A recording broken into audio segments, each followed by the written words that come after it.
सलाम नमस्ते सत श्री अकाल, मैं हूं रजा और आप देख रहे हैं रजाग्राफी की middle east special report. Somalia के अंदर तुर्की और मिस्र की फौज तैनात हो गई है। तस्वीर आपके सामने है। सोमालिया के एक टुकड़े को अलग सोमालिया लैंड घोषित कर दिया गया है, खुद ही सोमालिया लैंड की तरफ रहने वाले गद्दार लोगों के द्वारा, और उसको पूरी दुनिया में पहला एक ऐसा देश है जो खुद इलीगल है, इजराइल, उसने मान्यता दे दी है। और इजराइल का लगातार सोमालिया लैंड में आना जाना है, जिसके बाद सबसे बड़ा और मजबूत कदम सोमालिया ने कुछ यूं उठाया कि अपनी जमीन पर तुर्की और इजिप्ट की फौज को बुलाकर तैनात कर दिया है। इजिप्ट और तुर्की भी पूरी ताकत से सोमालिया में तैनात हो गए हैं ताकि भविष्य में फिलिस्तीन कोई दूसरा ना बने और सोमालिया लैंड में मौजूद होकर इजराइल सोमालिया पर कब्जा आगे ना बढ़ाए। तुर्की ने भी पूरी ताकत से सोमालिया की मदद की है। ये देखिए, तुर्की ने तो अपनी फौज भी दी और साथ ही टैंक भी दिए हैं सोमालिया को। उधर भाई साहब, इंडोनेशिया ने इजराइल को बड़ा झटका दिया है। इंडोनेशिया ने कहा है कि जो हम फौज गाजा में भेजेंगे वो किसी से लड़ने के लिए नहीं भेज रहे हैं, ना किसी से हथियार डलवाने के लिए भेज रहे हैं, हम तो सिविलियंस को बचाने के लिए अपनी फौज भेज रहे हैं। मेरे दोस्तों, ये धर्म की लड़ाई नहीं है, ये नेतन्याहू की लड़ाई है।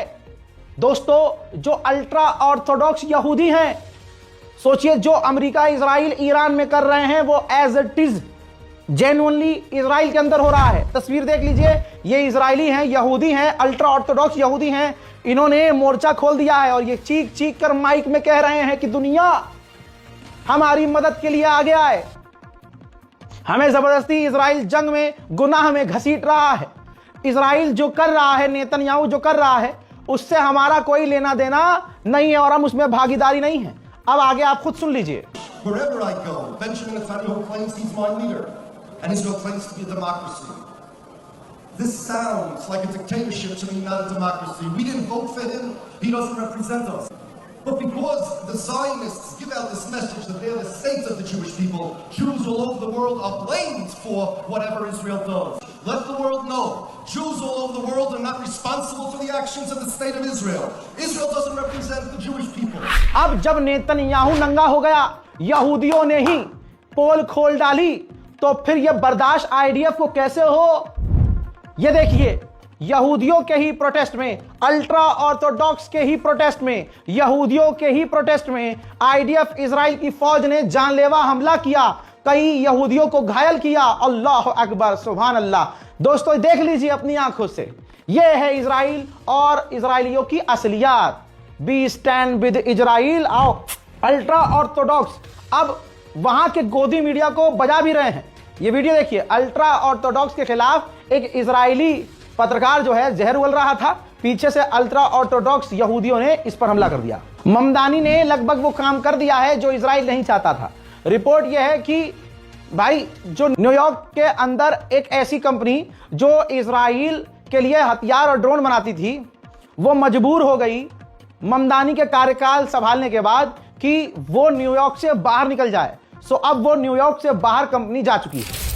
उधर डोनाल्ड ट्रंप ने देखिए ऐलान किया है कि आने वाली 19 तारीख को बोर्ड ऑफ पीस, गाजा की जो बोर्ड पीस बनाई गई है, उसके लिए पहली मीटिंग होगी, जिस मीटिंग के बाद इस मीटिंग में जो शामिल होगा, जो मेंबर्स होंगे, सब मिलकर $5 बिलियन गाजा को देंगे। इस मीटिंग में इजराइल की तरफ से नेतन्याहू नहीं, लेकिन इजराइल की तरफ से विदेश मंत्री जरूर शामिल होंगे। हमास भी हथियार डालने को लगभग तैयार है, मीटिंग भी करने को तैयार है। इजिप्ट में हमास तैयारी कर रहा है मीटिंग की हथियार डालने के लिए। उधर सऊदी अरब के विदेश मंत्री ने तगड़ा बयान दिया है। बहुत कम होता है कि सऊदी अरब कुछ अच्छी बात करे। सऊदी अरब के विदेश मंत्री ने कहा कि हमें और क्लैरिटी चाहिए, पूरा प्लान हमें चाहिए, हमें यकीन दिलाए इजराइल की किस तरह से, उसका क्या प्लान है कि आईडीएफ गाजा से बाहर निकले, तभी हम गाजा को बनाने के लिए पैसा देंगे। उधर अफ्रीकन यूनियन ने भी नेतन्याहू के मुंह पे थूक दिया है और कहा है कि सोमालिया लैंड को आपने इलीगल जो मान्यता दी है, वो मान्यता वापस लो। मोहम्मद बिन सलमान के ख्वाब को झटका लगा है। 87% पूरे अरब का मानना यह है कि सऊदी अरब यानी अरब का किसी भी तरह से इजराइल के साथ नॉर्मलाइजेशन नहीं होना चाहिए। हजरात, रमजान करीब है और गाजा में अभी भी 8000 फिलिस्तीनियों की लाशें मलबों में दबी हुई हैं। उधर इलीगल गवर्नमेंट ने, इजराइल की इलीगल गवर्नमेंट ने तमाम हदों को पार कर कर अब तैयारी कर ली है कि 1967 से जो सबसे पुरानी फिलिस्तीनी इमारतें हैं, अब उसको वो अपना कहना शुरू कर देगा, ऐलान कर देगा कि वो हमारी है। दुनिया के सामने चोरी डकैती अगर कोई कर सकता है तो इजराइल है। और पूरी दुनिया में इसी हरकतों की वजह से इजराइल आज जलील हो चुका है। रमजान में भी देखिएगा इजराइल लगातार ये जुल्म करेगा। पिछले 24 घंटे में इजराइल ने गाजा पर बमबारी गोलीबारी की, जिसमें 10 से ज्यादा फिलिस्तीनियों की शहादत हो गई गाजा में और कम से कम 35 से 40 लोग घायल। दोस्तों, नेतन्याहू ने कहा है कि अब गाजा हमारे लिए कभी खतरा नहीं बनेगा, लेकिन इसने कहा कि हमने 100 किलोमीटर लगभग टनल को और सैकड़ों टनल्स को तबाह किया है, लेकिन अभी भी गाजा में टनल्स हैं। 500 किलोमीटर की टनल्स हैं।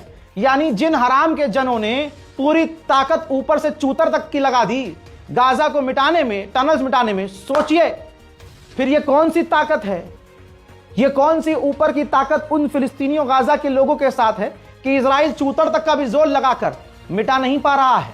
कह रहा है टनल्स अभी भी हैं 500। पूरा गाजा बर्बाद कर दिया, पूरा गाजा और गाजा की इमारतों को ध्वस्त कर दिया, लेकिन हराम के जने अभी भी कह रहे हैं कि टनल्स तो अभी भी हैं। दोस्तों, कुछ नहीं है गाजा के अंदर, टनल बनल सब बर्बाद हो चुका है। इजराइल को, नेतन्याहू को सिर्फ बहाना चाहिए कि गाजा में ज्यादा से ज्यादा वो तबाही मचाए। हजरात, नेतन्याहू ने जो बयान दिया उसमें वो फंस भी गया। नेतन्याहू ने कहा कि हमास AK-47 इस्तेमाल कर रहा है और सिर्फ उनके पास AK-47 है।